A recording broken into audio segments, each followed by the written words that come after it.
சேகர் பாபுவை சட்டசபையில அப்படி ஒரு லுக் விட்டுருப்பாரு பாருங்க. கடந்த ஆட்சி காலத்தில் முயற்சி செய்து கொண்டிருந்தார் என்பதற்காக ஒரே ஒரு சிறிய உதாரணத்தை மட்டும் சொல்லிடுறேன்.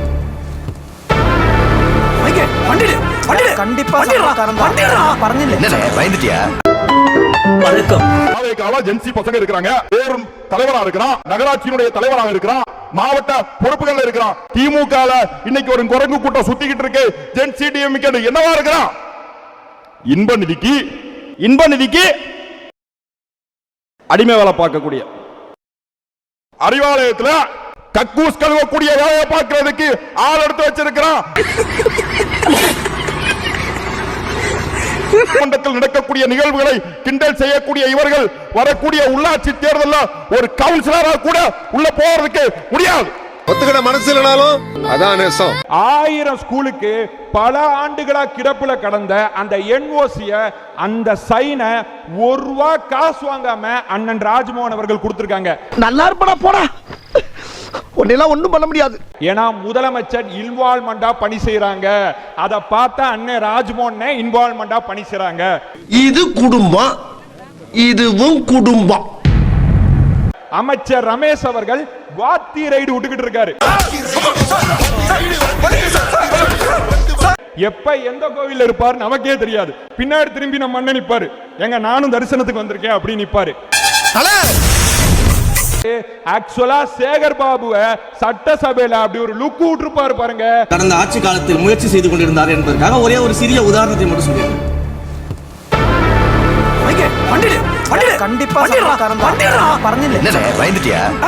நேர்மை இருக்கிறவனால மட்டும்தான் அந்த லுக்க விட முடியும். இன்னைக்கு திமுக கூட்டணி, திமுக மட்டும் அங்க இருக்கு, கூட்டணி நம்ம கூட இருக்கு. அத வேற ஞாபகப்படுத்திட்டீங்க. நெஞ்சமெல்லாம் பொண்ணு அறக்கு தம்பி, மறக்க முடியல. சென்னைங்க, சென்னை திமுகவோட கோட்டைங்க அப்படின்னாங்க. 2 தொகுதி மட்டும் மிஸ் ஆயிடுச்சு.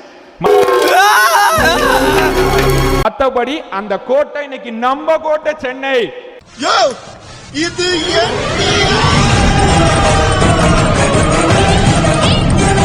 ஏத்துக்க முடியல, சகிக்க முடியல, கல்யாண வீட்டுல போய் ஒப்பாரி வைக்கிறாங்கிறதா யதார்த்தமான உண்மை.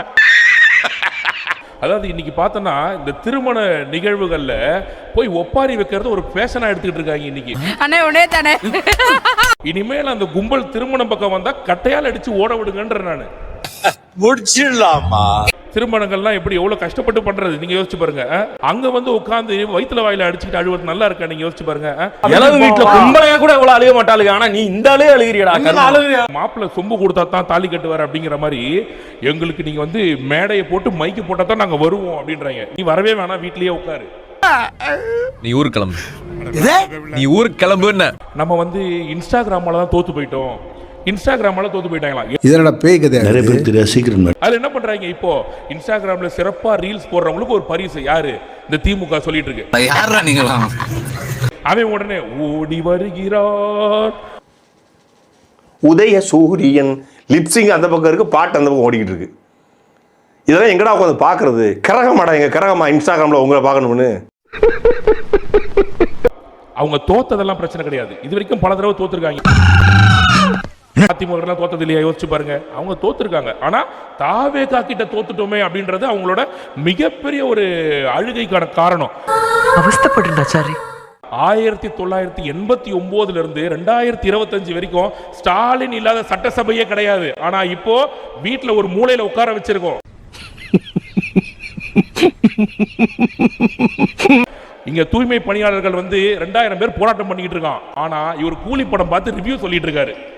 வெக்கமா இல்ல, வெக்கமா இல்ல. அதே மாதிரி இன்னைக்கு வந்து ஒரு ஃபேஷன் ஆயிடுச்சு. என்னன்னா, நோ உதயனா தம்பி நானே, நோ உதயனா தம்பி நானா.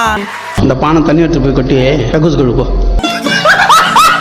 சட்டசபையில உங்க உதயநிதியும் உசைன் போல்ட்டையும் உட்கார வச்சு யாருக்கு போட்டினா உசைன் போல்ட்டே தோத்துருவான்டா. அவ்வளவு வேகமா ஓடுறாரா உதயனா.